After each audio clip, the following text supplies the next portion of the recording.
Okay, my dear students, once again a very warm welcome to all of you. Let us continue with the play Merchant of Venice, and let's move on to the next act. Right, that is in Act Two, and we have to finish off scenes some 7, 8, and 9. So in the previous class we have completed in Act Two scenes 1 to 5, 1 to 6, and we have to move on from scenes 7, 8, and 9. So in Act 2, we have 9 scenes, and we have to quickly go through or recap the first 6 scenes in scene Act 2, and then we move on. In Act 2, as we can see, I am going to present my screen now.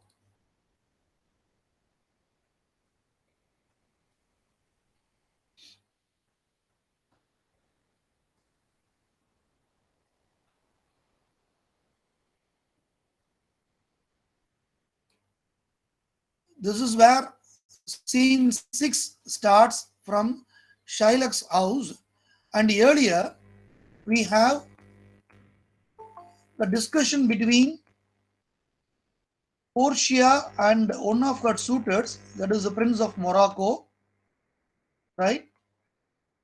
In Act 1, Scene 1, it happens in Venice, that is in Act 1. Yes. In Act 2, in Scene 1,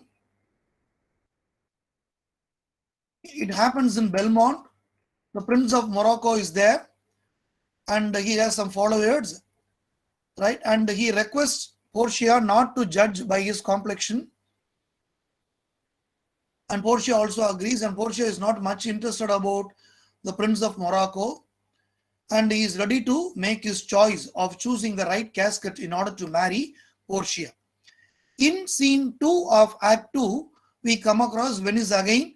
We have a conversation between Lancelot and Gobbo, who is Lancelot is none other than the servant of Shylock the Jew, and Gobbo is his father.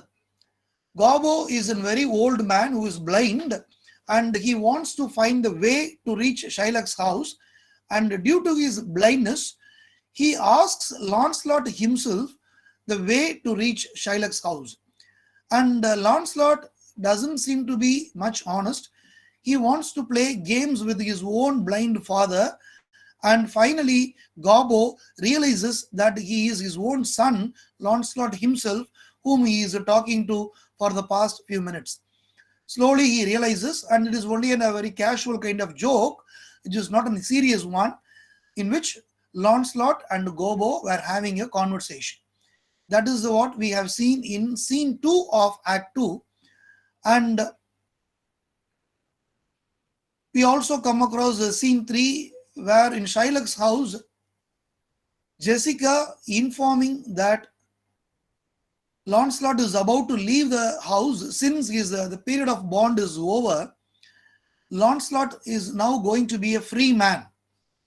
He can move out of Shylock's house, and Jessica, she herself is not much happy with her own father and being a Jew. So she feels sorry that Lancelot is going to leave the house, but at the same time, she wishes him good luck, and she advises him to work under Bassanio, right? And that is what she suggests, and he is also ready to accept the offer of working under Bassanio. Jessica also reveals her secret plan to Lancelot, that she is going to elope with Lorenzo. Lorenzo is already, we have seen, he is one of the friends of Antonio. He is also a good for nothing fellow, but Jessica has fallen in love with a Christian named Lorenzo, a friend of Antonio himself, and she is about to elope that night. That is the plan of Jessica. She gives him a letter to be delivered to Lorenzo. In scene 4, again in Venice, we come across Graciano, Lorenzo, Salario, and Solanio, right?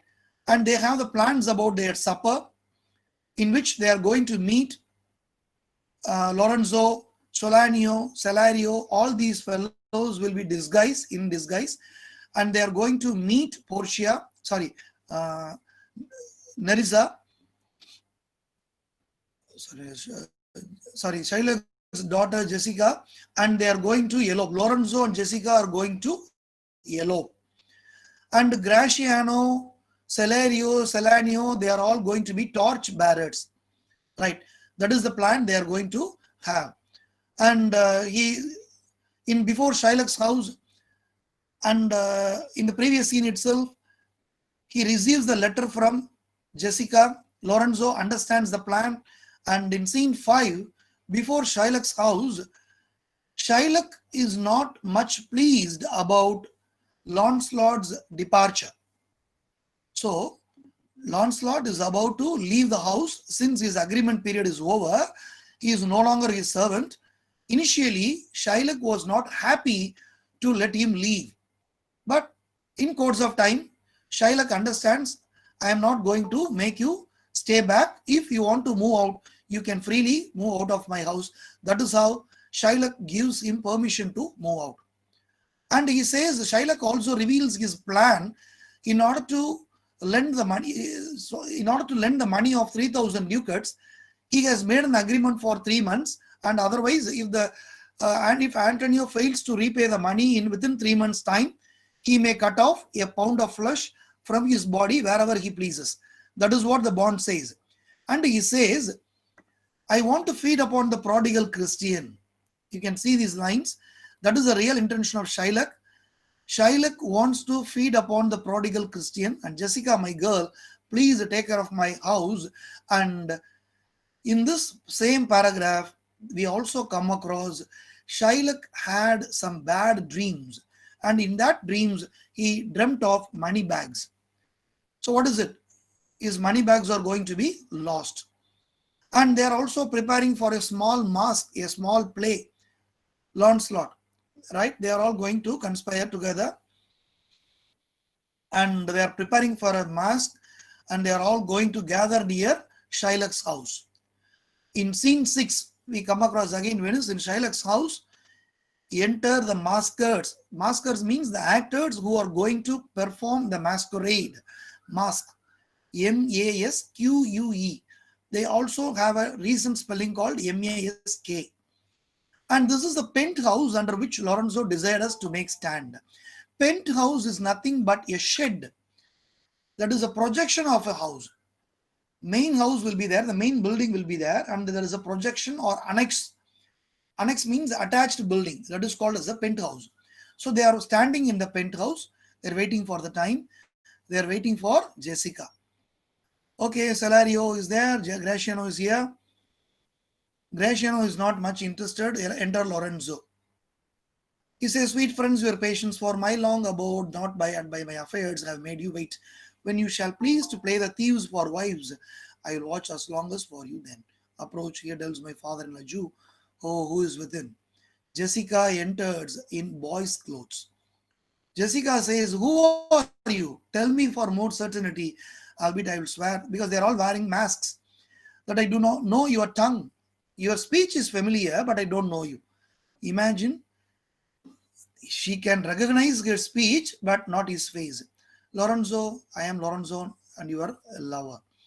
Lorenzo, certain my love indeed, for who I love so much, and now who knows but you, Lorenzo, whether I am yours or not, whether you will accept me or not. So heaven and your thoughts are witness that you are. I am ready to marry you. But here we come across Jessica as a thief. She has taken away the money casket. It is worth the pains. I am glad it is night. You do not look on me. From the top floor itself, Jessica throws down the money chest, money casket. Very good girl, wonderful daughter. She is swindling her own father. She has become a thief, and she has taken the money chamber. For I am much ashamed of my exchange. But love is blind, and lovers cannot see the pretty follies that themselves commit. Because if they could, Cupid himself would blush to see me thus transformed to a boy. She is also very much worried about being transformed into a boy. Okay, Dissent, come on, come down. Dissent means come down. She is standing in the first floor. She has thrown out the money box. Wonderful daughter. Before even coming down, She has given the money box. Lorenzo must have escaped with the money casket. That kind of culprit is Lorenzo. But still, Jessica is so much in love because I told you love is blind. And lovers are also blind. Wonderful. So listen, for you must be my torch bearer. You come and pretend my torch bearer. I must. And Jessica is irritated. Must I hold a candle to my shames? If I hold the torch, it might expose my boy's dress. I am too much shy to expose myself as a boy. That is how Jessica cares. At that night time, who's going to look at you, my darling? Please come out. That is how Lorenzo begs. And before even Jessica leaves the house, she again ransacks the house with whatever ducats she could find. She takes away all the money from Shylock's house and the jewels and precious stones, and they exit. So now by my hood is a cover in the face, a gentle and no Jew. Bishru me, but I love her heartily. She is wise, if I can judge of her, and fair she is, if that mine eyes are true. If mine eyes are true, she is very fair, and true she is, if she has proved herself. She has proved her. She is very strong in her words. Therefore, like herself, look at the priority given by Lorenzo towards Jessica. She is wise, fair, and truthful. Right? This is much better choice than when you compare the character of Bassanio. Lorenzo's character is much more better. He gives weightage to being a girl being wise, fair, and truthful instead of rich. He never talks about her wealth. In that case, Lorenzo seems to be much better than Bassanio. Okay, or you come, oh gentlemen, away, masking mates by this time for us to stay. Exit with Jessica and Celerio. Enter Antonio, Graciano. They're all having a feast. They're going to have a feast with Shylock the Jew in order to seal the bond. Scene 7 of Act 2, Belmont, Portia's house. So many flourish of cornets. Enter Portia with the Prince of Morocco, whom we have seen in Scene 1 of Act 2. Now we have the Prince of Morocco and his followers. So go draw aside the curtains and discover the several caskets to this noble prince, and now make your choice. The choice is open before the Prince of Morocco. He has to choose. He is a prince. The first one is made of gold. Who this inscription bears? There is an inscription here. Who chooses me shall get what many men desire. Second one is made of silver, which this promise carries. Who chooses me shall get as much as he deserves. Look at the words or wordplay here. Excuse me. The first one is made of gold, which has an inscription saying, who chooses the gold one shall gain what many people desire. That is the natural desire of many people. People, the masses will desire gold. Second one is made of silver, in which there is an inscription which says, who chooses me shall get as much as he deserves. That is, if he really deserves, he can choose only the silver.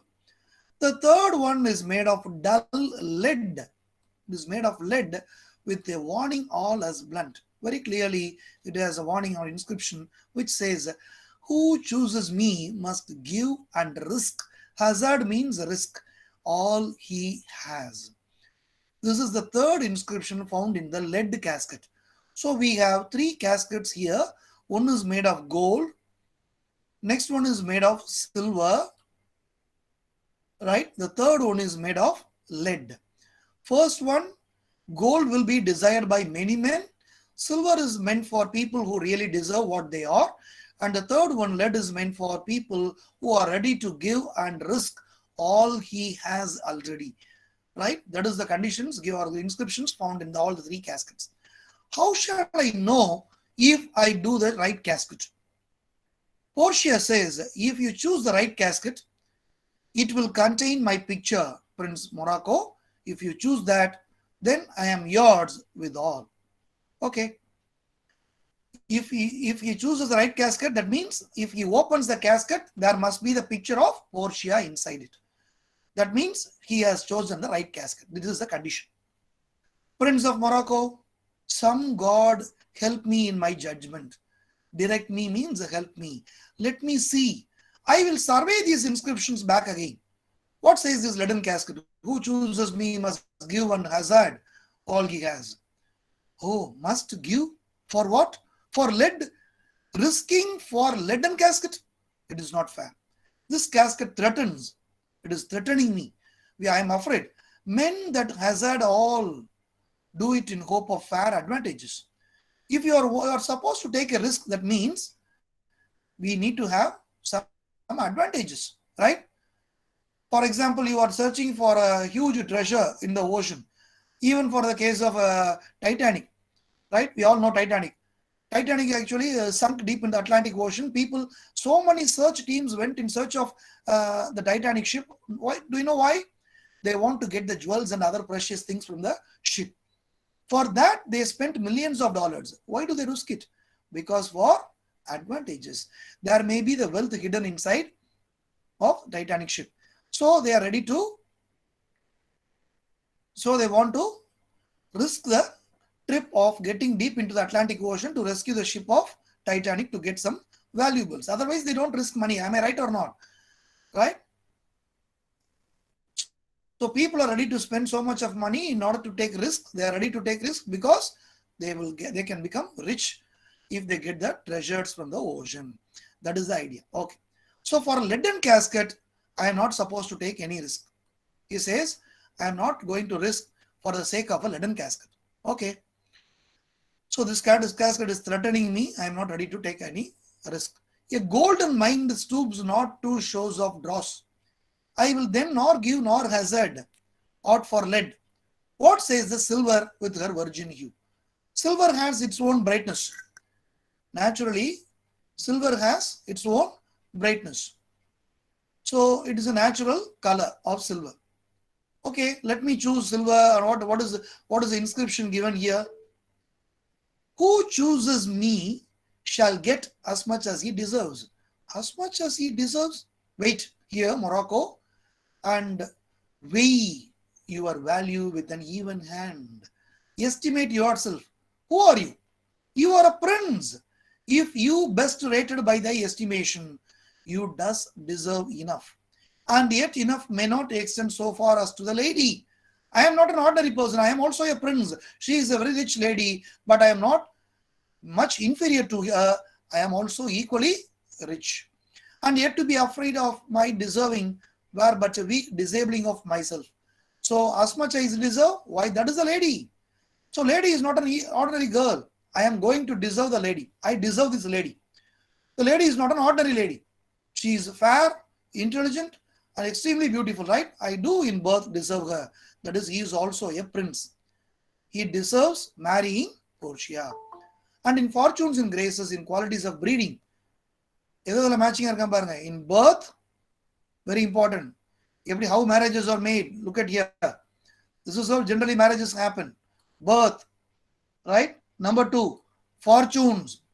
Fortune means wealth. Number 3, graces, beauty. Number 4, qualities of breeding. Breeding means valarpu. What kind of family brought up is he is.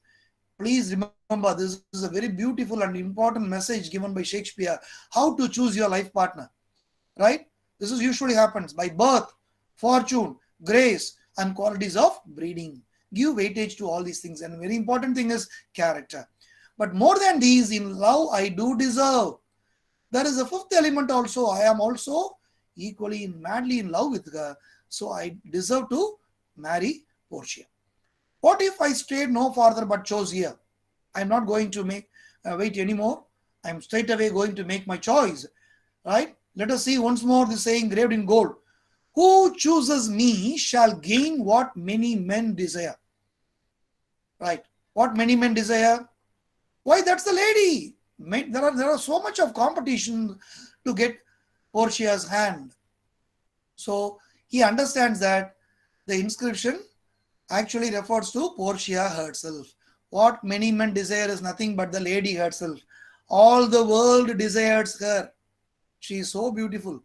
From the four corners of the earth they come to kiss this shrine. This mortal breathing saint. He calls Portia as a mortal breathing saint, and her body is her shrine, like a temple. A mortal breathing saint. The Hyrcanian deserts and the vasty wilds of wide Arabia, or that is, he refers to the deserts of Arabia, the Thar desert, which was earlier mentioned as Hirsanian deserts, and the vasty wilds. Wilds refers to the forest of wide Arabia, or as thoroughfares now for princes to come view fair Portia. The watery kingdom, whose ambitious head spits in the face. Watery kingdom refers to Rome, Italy, whose ambitious head spits in the face of heaven, is no bath to stop the foreign spirits, but they come as over a brook to see fair Portia. People throng Belmont just to have a look at her. That speaks about the attractiveness of Portia. One of these three contains her heavenly picture. Is it like that lead contains her? It were damnation to think so base a thought. Thinking that Portia's picture will be in a leaden casket itself will be a damnation. Portia is much more worthy than a leaden casket. How can we imagine that Portia's picture will be hidden inside a leaden casket? It won't happen at all, right? So naturally, he understands that Portia's picture will never be in a leaden casket. That is what he concludes, right? A logical conclusion. Such a rich and beautiful girl's picture will never be contained in a leaden casket. That is his idea. Okay. It were too gross to rib her cericloth in the obscure grave. It is insulting her. So shall I think in silver? She is immured, hidden, being 10 times undervalued to tried gold. Right? Right? Is it okay now? Shall we go for a compromise? Not to go for lead. Okay, lead is too base. What about gold? Gold is too costly. Okay. So why don't we have a middle one, a compromise? Not lead, not gold. Why don't we choose the silver one? Is it okay? And he says, oh, never so rich a gem was set in worse than gold. She is a gem, a precious stone. She will never be set in an ordinary metal like silver. They have in England a coin that bears the figure of an angel stamped in gold, but that is inscribed upon. But here an angel in a golden bed lies within. He is making a comparison. In England, the Queen's picture is inscribed in a golden coin. He says, here the angel is lying in a golden bed, right? Deliver me the key. Here do I choose and thrive as I may. Give me the key for the golden casket. There, take it, prince, and if my form lie there, then I am yours. He opens the golden casket. That is the decision of the Prince of Morocco. Oh, hell! What have we here? A carrion death. That is a skull with whose empty eye. Carrion death refers to a skull. That is a, what do you mean by skull? Tala. Elumbu kudu tala mattu. Whose empty eye there is a written scroll. Mandai order. I will read the writing. All that glitters is not gold. This is old English spelling. Glisters. All that glitters is not gold. Often have you heard that told, many a man his life has sold, but my outside to behold. Many men will get cheated by my external appearance. Gold is very attractive, charming, very worthy metal. People will easily fall to it because of the outside appearance. So you are losing. Gilded tombs do worms enfold. Had you been as wise as bold, young in limbs in judgment old, your answer had not been inscrolled. Fare you well, bye, get lost. Your suit is cold. You are not supposed to stay back. You should leave immediately because he has made the wrong choice. Cold indeed and labor lost, then farewell, heat and welcome frost. Portia, bye. I too have grieved your heart to take a tedious leave, thus losers part. I lost my chance, I am leaving, so bye, I am taking leave. So he exit with his train, a flourish of cornets. a gentle riddance. Without making any nuisance, he left. Draw the curtains, go. Let all of his complexion choose me, so exit. Again and again, there is a racist feeling here. Racism. What is racism? Belittling or insulting people based on the skin color is called as racism. So there is a charge against Shakespeare himself that he has been promoting racism. Please, my dear students, please understand that not in India alone or in South India alone we have so many class divisions or caste or communal divisions. Not like that. Even in so-called developed countries like US, so-called developed countries like advanced countries like US, they also have, what is the problem? The racial issues. Can any student highlight the recent issue, which was a burning issue in the US? And any one of you, give it in the chat box. What is the recent racist issue which we come across in US? Anybody? A black was murdered by a policeman. A Negro was murdered while being arrested. And there was a huge revolt against the president. Yes, what is the slogan they are using? Anybody? Black Shall I man's give lives matter. Yeah, Yeah, everyone lives matter. very wonderful. Good, good. Black lives matter. Lives means உயிர்கள். கருப்பு உயிர்களும் முக்கியம்தான். BLM, Black Lives Matter. A hashtag was created. It became viral, right? Black Lives Matter. LIVES, Black Lives Matter. And it has been taken as a huge propaganda, and it has been a great problem in the US against the white people. Racism still continues. People are insulted and belittled, right, in the context of their skin color. Here we also understand that Portia somehow hates people with dark complexion, right? And she thinks that all the people who are having dark complexion will choose only idiotically like the Prince of Morocco. That is how she says. So this is a kind of a racial comment by Portia. And now we move on to the next scene, that is the scene 8. Again, Venice. The scene shifts from Belmont to Venice. Again we meet in a street. We have Salerio. Do you have any doubts regarding scene 6? We had a quick recap of scenes 1 to 5. Then we elaborately discussed the scene 6 and 7. Now it's 7. And now we moved on to scene number 8. That is in Venice, a street. If anybody has any problems or doubts or clarifications with the previous scenes, you can post it in the chat box so that I can have a look at it. Shall I proceed now with scene 8? Students, shall I proceed? Yes, sir. Yes, sir. Okay. Yes, sir. Now scene 8, we move on to, again we come back to Venice in a street. Entered Salerio and Solanio.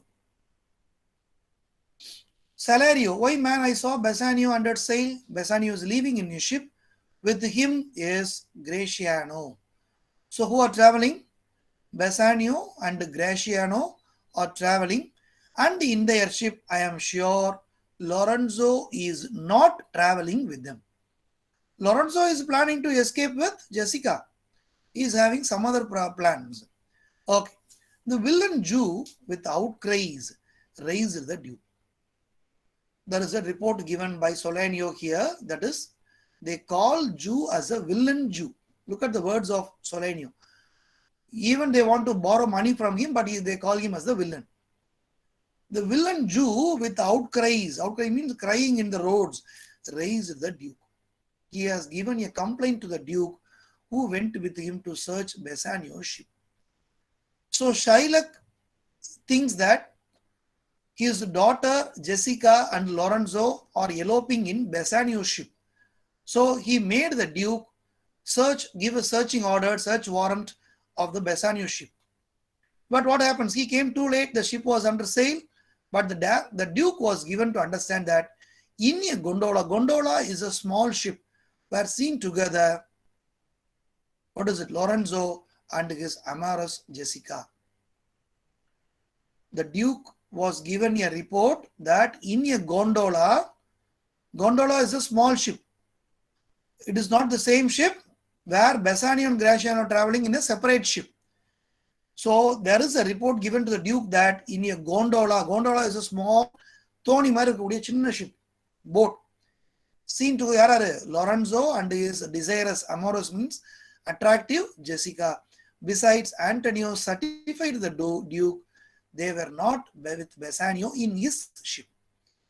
Antonio gives a certificate to the Duke that Bassanio and Gratiano were traveling separately, and in that ship there was no Lorenzo or Jessica. Antonio gives a certificate. Solanio says, I have never heard a passion so confused, so strange, outrageous, and so variable as the dog Jew did utter in the streets. Oh, my daughter, oh, my ducats, oh, my daughter, fled with the Christian. Look at the cries of Shylock here. Shylock has been crying, my daughter, just look at the words, my daughter, oh, my ducats, because he is much worried about the ducats, not his daughter much. He loves his daughter, no doubt about it. At the same time, he has great concern towards the ducats which Jessica had taken away. So, my ducats, my daughter, oh my ducats, oh my daughter, look at the next line, fled with the Christian. Now what happens? Oh my Christian ducats. So what happens? All the ducats will be now owned by Lorenzo, the useless Christian. Just as a useless fellow. Just as the law, my ducats and my daughter, a sealed bag, 2 sealed bags of ducats, of double ducats, stolen from me by my daughter. He is not supposed to blame Lorenzo. He has to blame whom? His own daughter. His own daughter is the culprit here. She has stolen the ducats. And jewels. Not money alone. And jewels, 2 important precious stones, 2 rich and precious stones stolen by my daughter. Justice. Find the girl. She has the stones upon her and the ducats. Celerio. Why? All the boys in Venice follow him, crying his stones, his daughter, and his ducats. Let the good Antonio look, he keep his day, or he shall pay for this. Celanio gives a warning that Antonio must keep his promise, otherwise he is going to face serious consequences from the Jew Shylock. Okay, Celanio says, Mary, well remembered. Okay, I reasoned with a French man yesterday who told me in the narrow seas that part the French and the English. In the narrow seas that divide the French and the English seas, there miscarried a vessel of our country richly loaded. What is it? What is a miscarriage? A ship has sunk in the ocean near the French and the English seas. There is a miscarriage. The ship has gone into the water. A ship broke up. Which country? Of our country, richly loaded. So many goods, with so many goods. Yet I thought upon Antonio when he told me. A Frenchman gave a report. A ship that belongs to our country has sunk. I immediately thought about Antonio when he told me and wished in silence that it were not his. I am sincerely praying that that ship should not belong to Antonio. கடவுளே இந்த கப்பல் ஆண்டனியோட கப்பலா இருக்க கூடாதுன்னு I am praying for it. Celanio says, you were best to tell Antonio what you hear.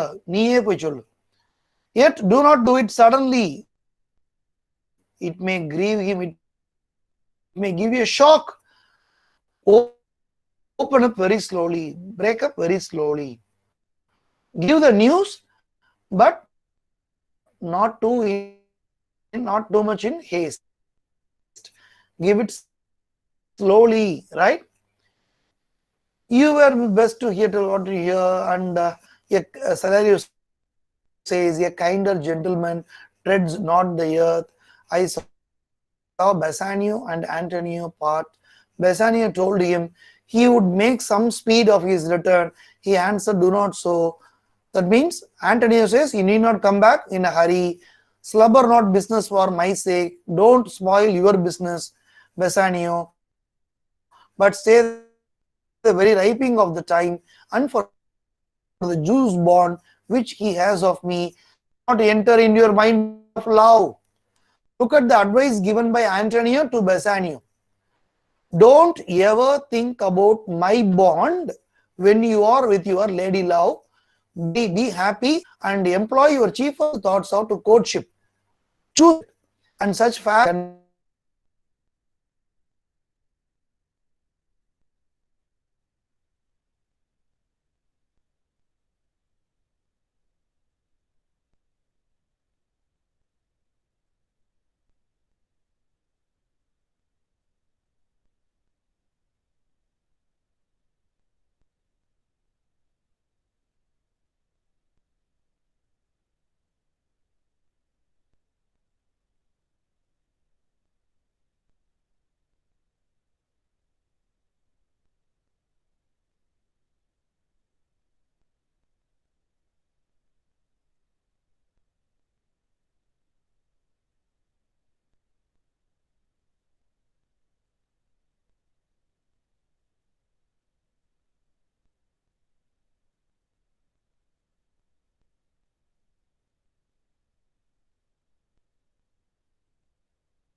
Sorry for the small technical glitch we encountered recently. I think now it is okay. Is my voice audible now? Is Yes, sir. audible now? Okay, okay.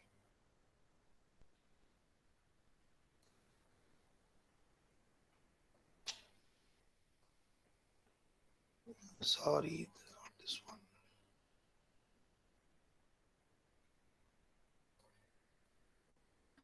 Can you see the screen now?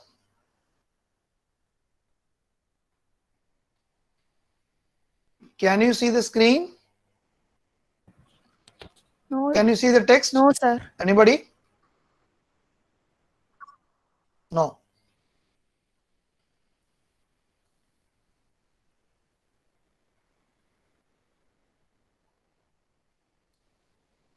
Let me share the text again.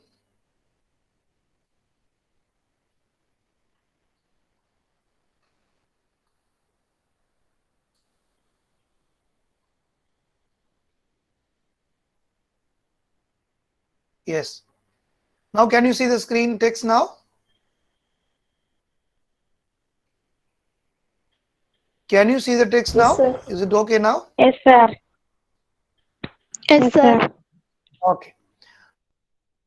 Now we come to the scene number 9, the final scene in Act 2. Scene number 9, Belmont in Portia's house. Enter Nerissa and a servitor, right? A waiting lady. Nerissa, quick, quick, I pray you, draw the curtain straight. The Prince of Aragon has taken his oath and comes to his election presently. Has been receiving so many suitors from throughout the world, right? And this one is again another suitor. First one is the Prince of Morocco. Now we have the Prince of Aragon. He has come to make a choice. Flourish of corners, enter the Prince of Aragon, Portia, and their followers. Trains means followers. Portia, wait. There stand the caskets, noble prince. If you choose that wherein I am contained, straight shall our nuptial rites be solemnized. That is marriage. Immediately we shall proceed for marriage. But if you fail without more speech, my lord, you must be gone from here immediately. You should leave the place immediately.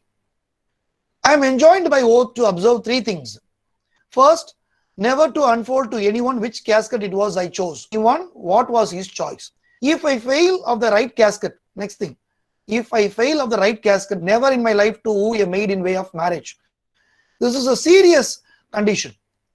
He is not supposed to marry any girl. He is not going to compel any girl to get married. Girl has to choose him. Lastly, if I do fail in fortune of my choice, immediately to leave you and be gone. He should not stay back for anything else. He should immediately leave the palace. These are the three conditions. Okay, to these injunctions, everyone doth swear that comes to hazard risk for my worthless self. And so have I addressed me, fortune, now to my heart's hope. Arrogant finds three caskets again, gold, silver, and base lead.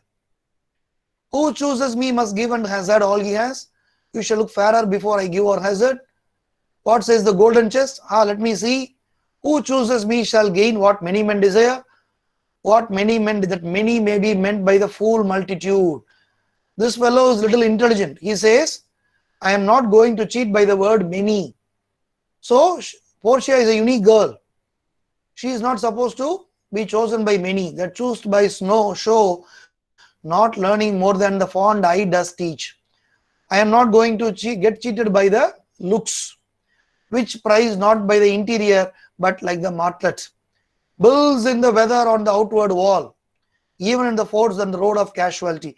Martlet is a small singing bird. Martlet, but builds its weather, that is nest, on the outward wall. Even in the forts and road of casualty. Martlet bird always wants to build its nest in the open.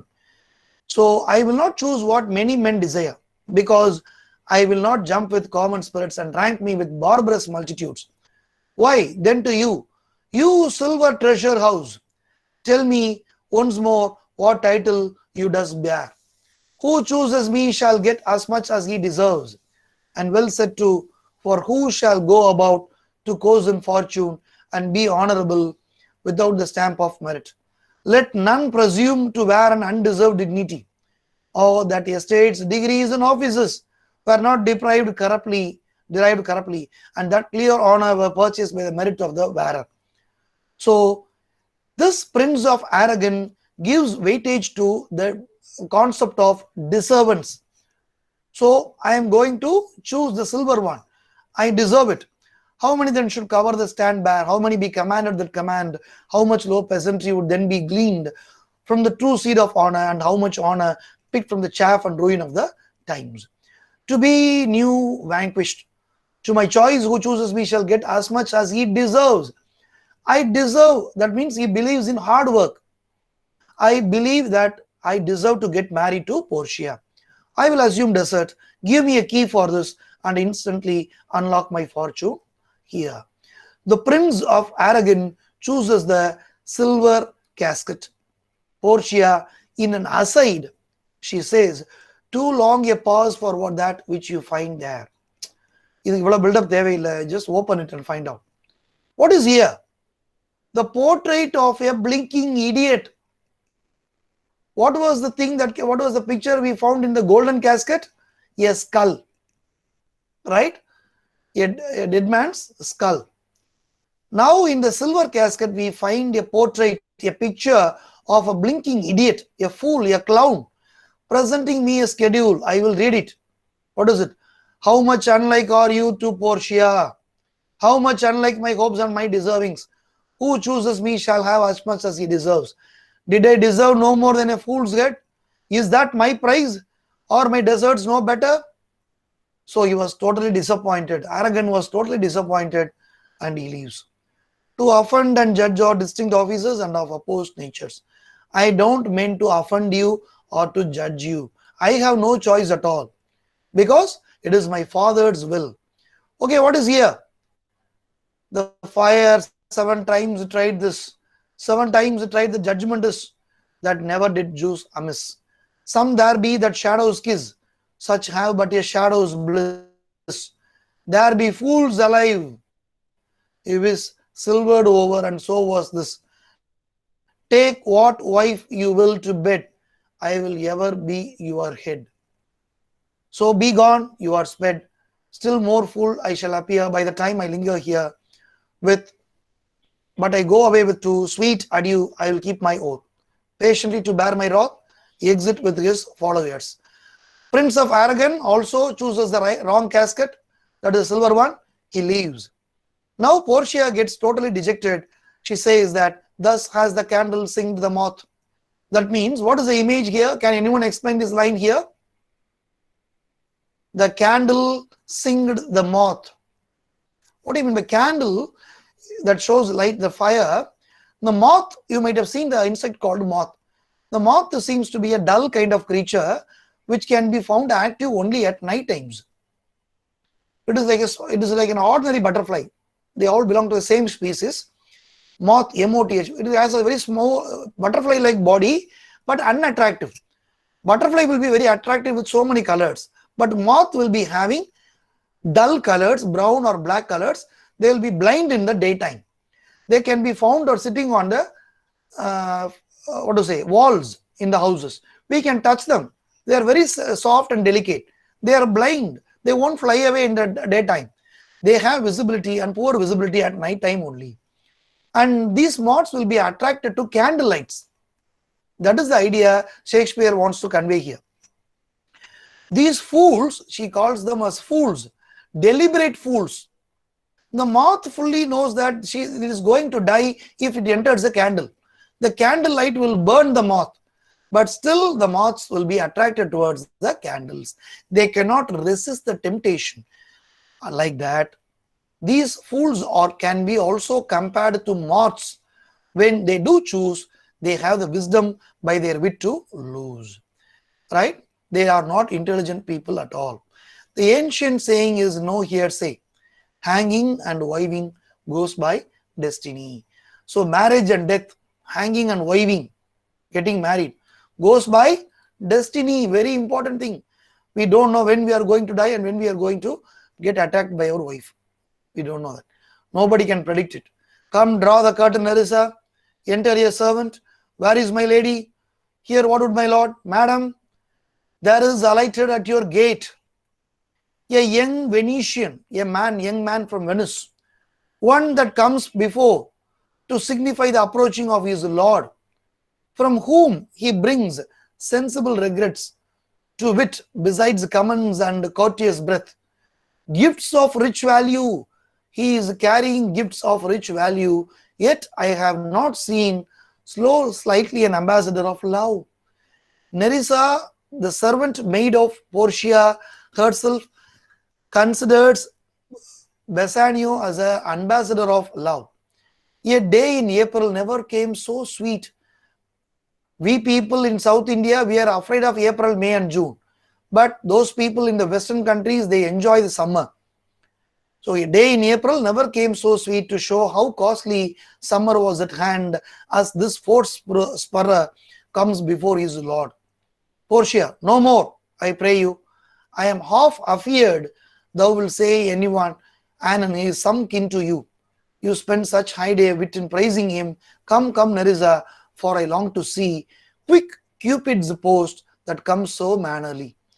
So we understand that Portia is also very much interested to meet Bassanio. Nerissa, Bassanio, Lord love, if you will, thy will it be, exit. So she is also expecting very eagerly to meet Bassanio. That means that they have already met earlier, and now Portia is very eager to marry him. But on the condition that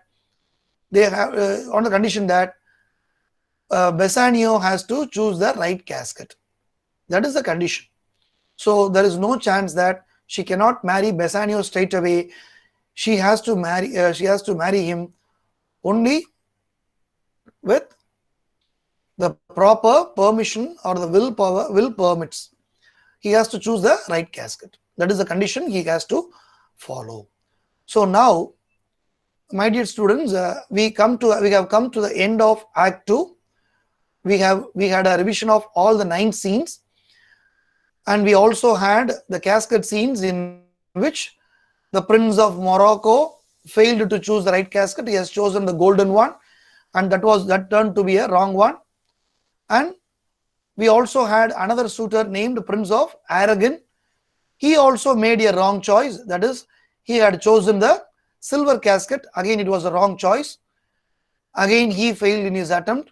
And finally, the arrival of Bassanio was reported by the servant maid of Portia named Nerissa. And with this, we come to the end of Act 2 with all 9 scenes. Right? Thank you. Now,